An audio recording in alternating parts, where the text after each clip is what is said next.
로마서 5장 17절에서 21절까지의 말씀을 봉독하겠습니다. 한 사람의 범죄로 말미암아 사망이 그 한 사람을 통하여 왕노릇하였은즉 더욱 은혜와 의의 선물을 넘치게 받는 자들은 한 분 예수 그리스도를 통하여 생명 안에서 왕노릇하리로다. 그런즉 한 범죄로 많은 사람이 정죄에 이른 것 같이 한 의로운 행위로 말미암아 많은 사람이 의롭다 하심을 받아 생명에 이르렀느니라. 한 사람이 순종하지 아니함으로 많은 사람이 죄인 된 것 같이 한 사람이 순종하심으로 많은 사람이 의인이 되리라. 율법이 들어온 것은 범죄를 더하게 하려 함이라. 그러나 죄가 더한 곳에 은혜가 더욱 넘쳤나니 이는 죄가 사망 안에서 왕노릇한 것 같이 은혜도 또한 의로 말미암아 왕노릇하여 우리 주 예수 그리스도로 말미암아 영생에 이르게 하려 함이라. 아멘. 우리는 기독교에 대한 신약 성경 전체에 설명된 내용들을 좀 더 구체적이고 자세하게 요약하고 있습니다. 하나님이 누구신지, 우리는 누군지, 하나님과 우리는 어떤 관계가 있는 건지, 사랑을 하신다면서 왜 고난의 현실을 살게 하시는지, 고난은 하나님이 우리를 기르기 위한 하나님의 방법이라고 우리가 아는 대로 하자면 십자가의 도가 믿지 않는 사람들에게는 미련한 것이요 믿는 우리에게는 하나님의 능력이요 하나님의 지혜니라. 그래서 우리는 하나님이 하시고자 하는 하나님의 뜻에 순종을 해야 된다. 우상과 다른 것은, 우상은 내가 원하는 것을 주는 신을 내가 만드는 것, 즉 자기의 소원과 자기가 원하는 것을 갖기 위하여 스스로 신이 되는 행위와 하나님을 믿는 건 다른 것이다. 거기까지 왔습니다. 근데 순종을 하려고 보니까 순종이란 하나님께 다 책임을 떠넘기는 행위는 아니었다는 것이죠. 왜냐하면 하나님이 그때마다 어떻게 해야 되는지 가르쳐 주질 않습니다. 하나님, 문과 갈까요? 이과 갈까요? 답해 주지 않으셨습니다. 어느 교회를 나갈까요? 누구랑 결혼할까요? 이런 일들에 다 답이 없습니다. 많이 기도해야 되지만 결국 자기가 선택하고, 자기가 선택해놓고 많이 기도했으니까 하나님의 뜻일 거라고 그렇게 믿고 시작을 하고 나중에 잘못했는기에 비유는 모두가 한 번씩 겪는, 그럼 하나님은 왜 그때 분명하게 안 하셨을까? 이런 일들이 현실입니다. 그래서 우리가 선택을 해야 된다면 마땅히 지혜가 있어야 되고, 지혜란 분별이죠. 근데 분별을 하려면 경험이 있어야 되고, 우리의 기대는 예수를 믿으면 지옥 갈 자리에서 천국을 가게 되고, 죄를 짓던 자리에서 용서를 받아 거룩한 자가 되는 것이 시간과 무관한 즉각적인 어떤 답을 기대하는데, 하나님은 그 사이를 이렇게 오래 살게 하시고, 그리고 답답하게 하시고, 그리고 심지어 체념하게 하시고, 분노하게 하시고, 원망하게 하시고, 당황하게 하십니다. 그래서 구원이라는 것 자체에 우리 한국 교회의 수준은 성경이 얘기하는 걸 아직 다 담지 못한 것 같습니다. 약도를 그려주는데 이렇게 그린 것과 같죠. 남포교회를 찾아가려면 어떻게 하면 되냐. 강남역, 지하철 강남역에서 테헤란로를 따라서 쭉 가면 있다.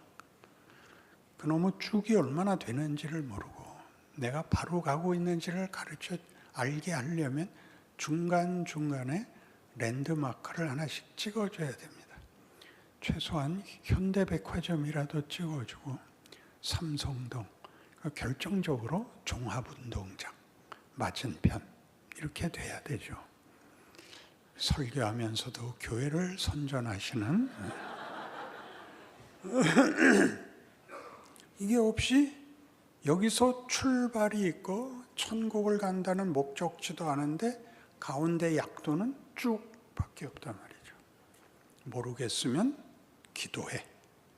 모르겠으면 더 많이 해. 라는 것으로 약도구실을 못하고 있는 것입니다. 그래서 구원을 논하는 데에 우리가 제일 많이 쓰는 예수를 믿으면입니다. 예수가 오셔서 우리를 구원한다는 성경의 설명은 구체적으로 무엇일까요? 오늘 본 본문과 같이 17절 이하의 로마서 5장 17절 이하의 대비는 아담 안에서 죽은 자가 예수로 말미암아 생명을 얻게 됐다. 이렇게 둘을 대비하고 있는 것입니다. 죄와 사망 아래 있던 자들을 예수로 말미암아 은혜와 생명의 자리로 바꿔놨다. 이게 구원입니다.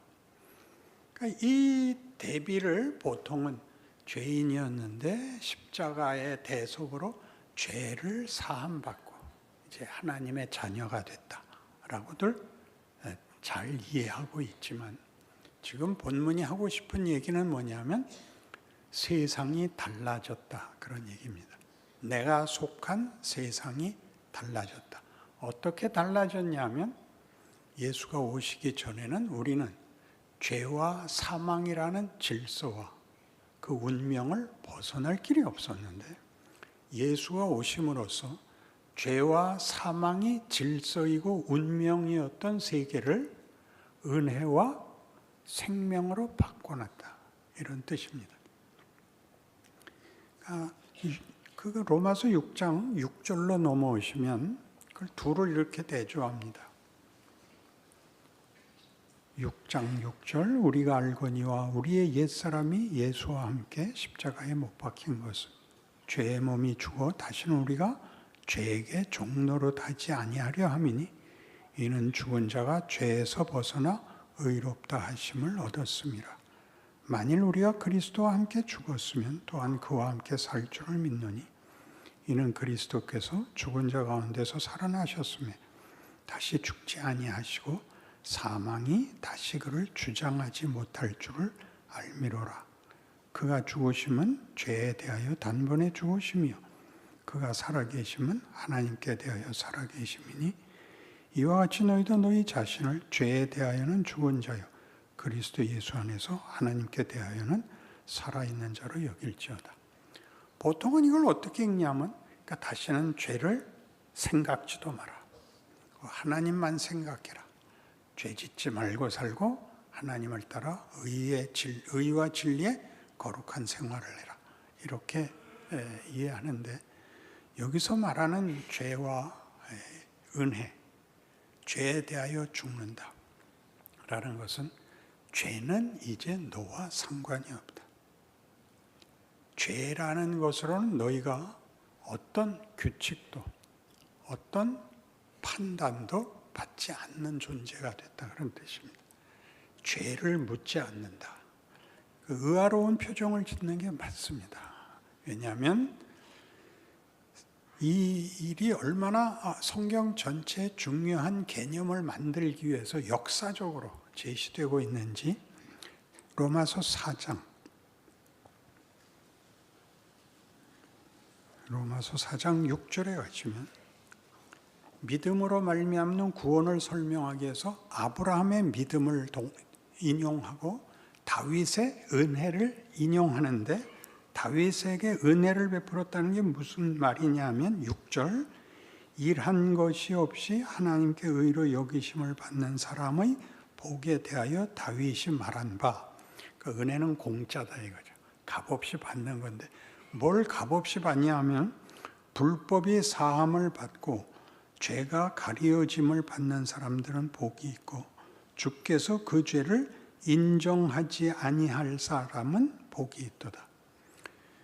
죄를 회개하면 용서를 받는 게 아니라 죄를 묻지 않기로 했다는 겁니다. 그게 은혜입니다. 죄를 물어보지 않기로 했다. 그러면 뭐 정신이 하나도 없죠. 왜냐하면 우리의 가치 판단은 범죄와 의로운 행위가 분명하게 둘이 대척점에 있고 어느 한쪽을 지워버려 갖고는 다른 한쪽도 성립되지 않기 때문입니다. 근데 이 죄를 없애버렸다라는 말은 성경에 굉장히 많이 나와서 예를 들면 로마서 8장 1절 2절 말씀을 외워 보자면 그러므로 그리스도 예수 안에 있는 자들은 결코 정죄함이 없나니 이는 생명의 성령의 법이 우리를 죄와 사망에서 해방하였습니다. 그러니까 우리에게 묻는 하나님의 질문은 심사의 기준에는 죄와 사망을 묻는 데가 없답니다. 생명과 성령의 법 아래만 있을 뿐입니다. 그건 기르는 문제입니다. 여러분들이 하도 당황하니까 일단 그러면 결론에서 했어야 되는 예화를 하나 들죠. 죄는 여러분 잘 아시는 대로 대부분 도덕법입니다. 그죠? 살인을 한다, 도둑질을 한다, 악하게 군다가 죄입니다.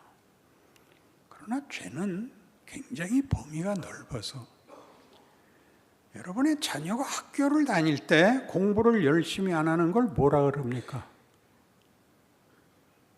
자식이 말 안 듣고 학교 공부를 열심히 안 할 때 죄를 진다 그럽니다. 그게 죄죠. 남편이 돈 안 벌어오고 매일 빈둥거리고 있으면 그게 죄입니다. 남편의 최고의 죄가 뭐냐? 돈 못 버는 겁니다. 그건 전혀 도덕적이지 않습니다. 그게 뭘까요? 신분과 지위에 해당하는 실력과 책임을 지지 못하는 게 죄입니다.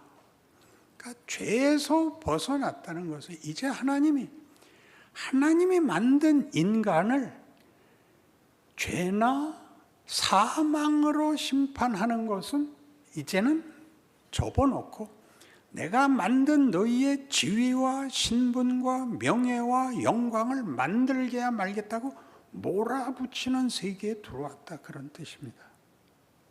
그러니까 잘못을 회개하는 것이 신앙생활의 어떤 자기 책임의 한계로 되어 있어서 우리는 잘못한 것을 까발리고 지우고 다시는 안 그러겠습니다. 근데 지금식으로 설명을 하면 잘못한 걸 알았다면 분발을 하셔야죠. 잘못을 어떻게 해결하느냐는 전혀 묻지 않습니다. 그 잘못을 깨우쳤으면 해라. 열심히 해라. 분발해라. 명예와 영광의 자리를 소원해라. 연습해라. 책임져라. 이렇게 말하는 것이 구원입니다. 그러니까 여기서 죄와 사망을 멸하시고 라는 식으로 죄와 사망을 제껴놓는 것, 너희는 포기될 수 없어. 그런 얘기죠. 잘못을 하면 안 돼가 아니라 포기될 수 없어. 내가 내 아들까지 잡았어. 그를 사망에 보냈고 사망을 멸했어. 그게 히브리서 2장 14절 말씀입니다. 주께서 사망으로 사망을 멸하십니다. 사망이라고 생각했던 하나님에게서 도망간 자리까지 나를 도망가면 내가 너희를 버리겠다까지 이제 지워버린 거죠. 도망갈 데 없다 너희 죽어도 죽지 못한다. 그게 기독교가 말하는 구원입니다. 천국을 간다는 것으로 그 과정에 있는 천국이라는 데는 시간과 공간 속에서 하나님이 역사 속에서 궁극적으로 이룰 목적의 어떤 내용을 이렇게 다 함께 종합한 단어이기 때문에 장소적으로, 환경적으로 모든 고난에서 도망가는 식으로 천국을 논하는 것은 현실을 사는 신앙인들에겐 굉장히 곤란합니다. 그건 방향이고 목표입니다. 그러나 그 약속의 장소에는 우리가 완성되어야 들어갑니다. 조건과 자격으로가 아니라 목적으로 그렇습니다. 목적으로.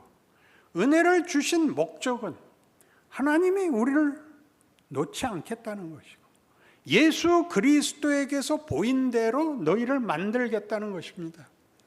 에베소 4장 13절식으로 얘기하면 그리스도 예수의 장성한 분량이 충만한 데까지 가라 이렇게 되는 거죠.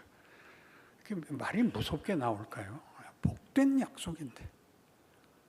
근데 우리는 지우다가 전평생을 기도를 할 게 회개밖에 없단 말이에요.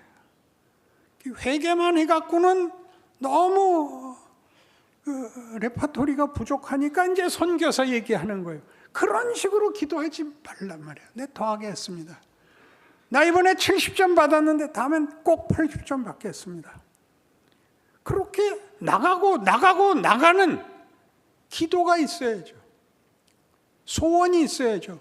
왜냐하면 그 약속과 그 부름 앞에 선 줄 알아야 이 기도가 나오죠.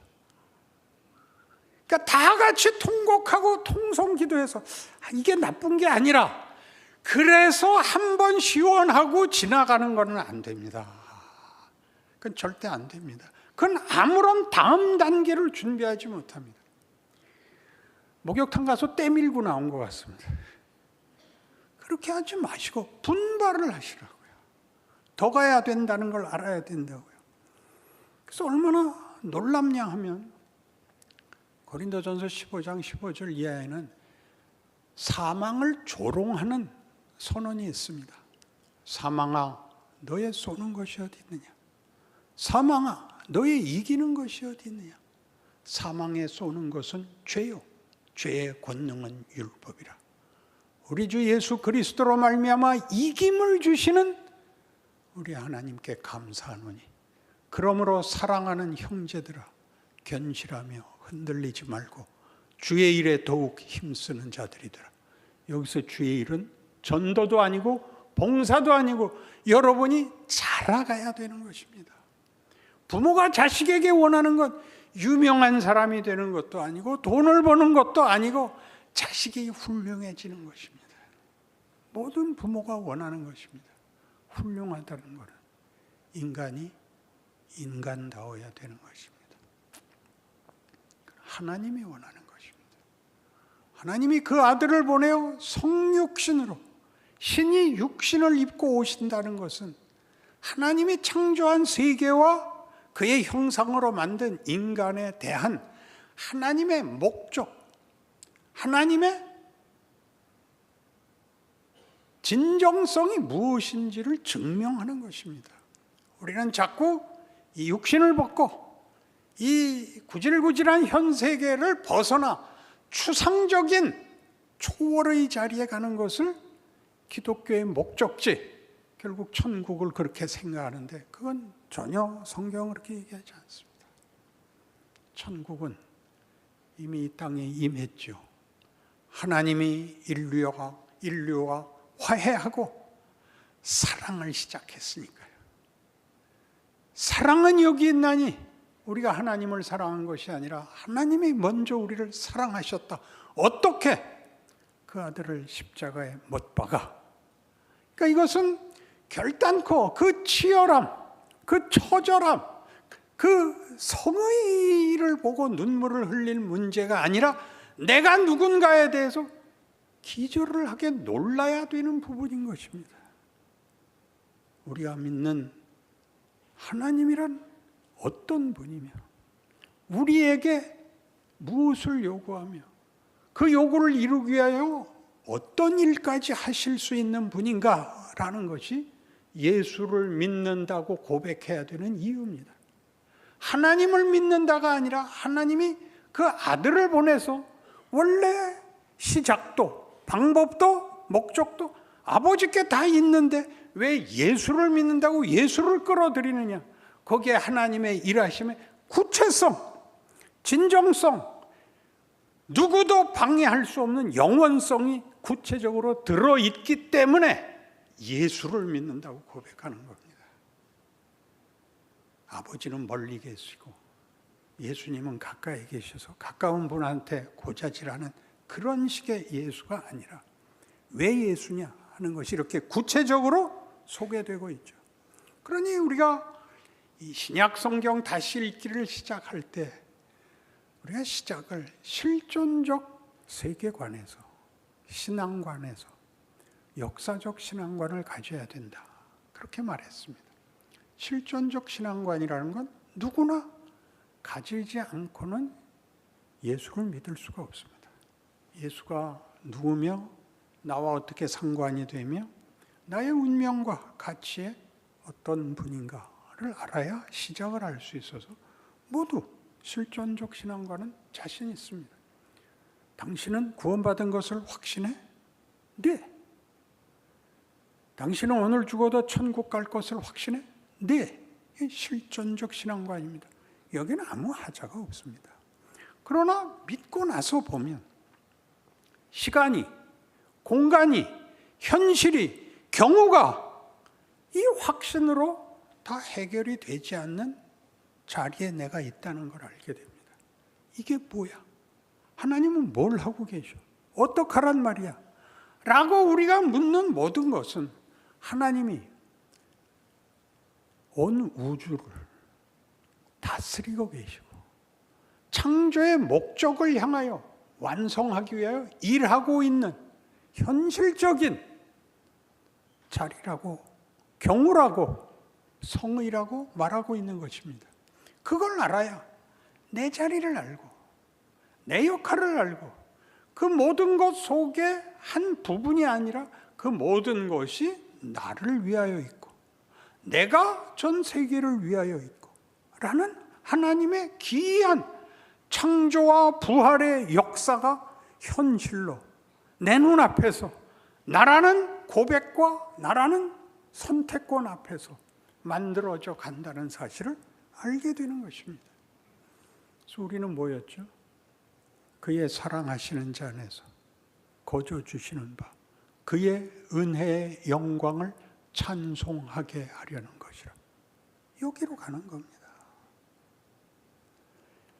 상함도 없고 해함도 없고 찬송만 있고 모든 길이 황금길이고 먼저 와서 파가는 놈이 최고고 이렇게 되는 것은 목적지를 가리키기 위해서 했던 것이지 그것이 우리가 만들어야 되는 실제적이고 가치와 의미와 명예와 영광에 속한 내용들과 그것이 유일한 해답일 수는 없는 것입니다.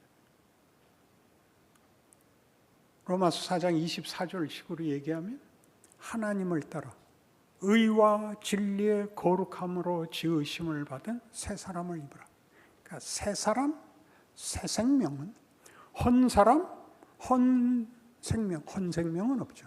생명의 반대말은 사망이라는 것과 도덕적으로 죄를 짓고 더러웠던 자리에서 깨끗해지고 착하게 살고가 아니라 나가고 나가는 자라나는 영광된 실력이 쌓이는 하나님을 아버지라 부르라는 요구와 약속 속에 서 있는 창조주요 부활이신 하나님을 아버지라 부르는 자녀의 신분과 지위와 암과 실력과를 요구하고 약속하고 있는 것입니다. 정신이 하나도 없다. 그래야 맞습니다. 하나님이 뭐가 답답해서 이런 일을 하세요? 사랑이라는 게 그렇습니다. 사랑은 저 사람의 마음만 얻을 수 있다면 지금 죽어도 좋아. 죽는다는 건 인생의 최악의 경우인데 죽어도 좋은 겁니다. 하나님이 나는 너희의 사랑을 얻을 수만 있다면 내가 죽어도 좋아. 그게 십자가 사건입니다. 신이 우리 보고 너 내 말 안 들으면 죽여버릴 거야 라고 하는 신이 아닌 신을 우리가 믿고 있는 것입니다.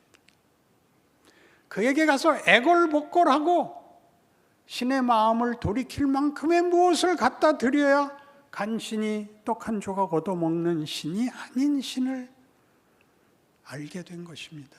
아니, 그 신이 나를 그의 자식으로 만들어 놓은 것입니다. 만드는 것은 태어나면 책임이 끝나는 것이 아니라 길러야 되고 가르쳐야 되고 속을 채워야 된다고 우리 인생 속에서 경험하듯이 하나님이 그 긴 시간을 이렇게 힘을 다하여 우리에게 기회를 주시고 붙잡으시고 가르치시고 격려하십니다. 에베소서에는 이런 하나님의 일하심이 어디까지 가야 되느냐 하는 것이 여러 번 충만이라는 이름으로 등장합니다. 교회는 그의 몸이니 만물 안에서 만물을 충만케 하시는 이의 충만이니라. 여기서 교회는 신자들입니다.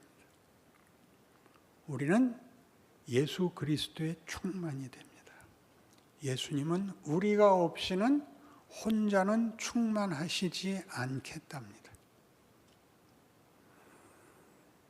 에베소서 3장 14절 이하에 가면 이렇게 나옵니다.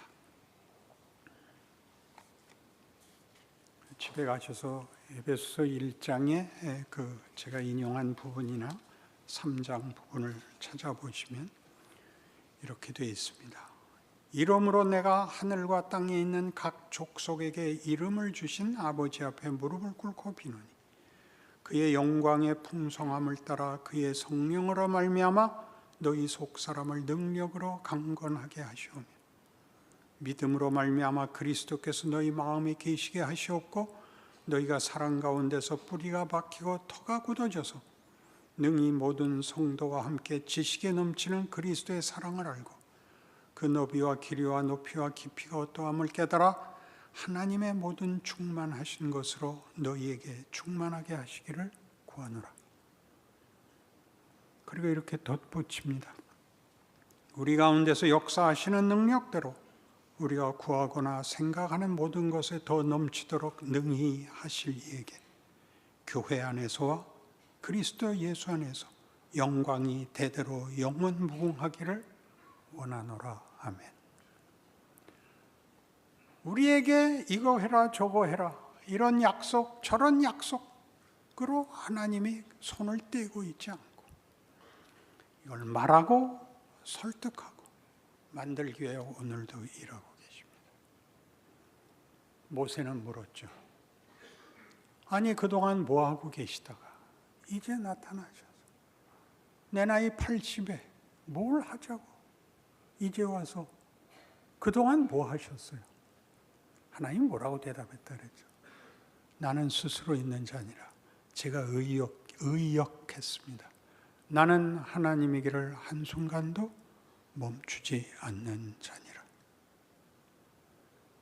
그러니 여러분이 여러분의 인생 속에서 이 정도면 됐다. 이쯤 하고 맙시다. 라고 얘기하는 게 죄입니다.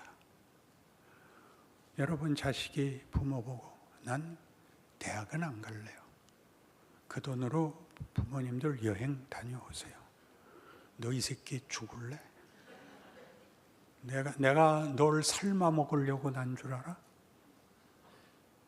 너 보고 돈을 벌어오라 그랬어 임마? 너 잘 되는 것만 보면 난 아무래도 좋아.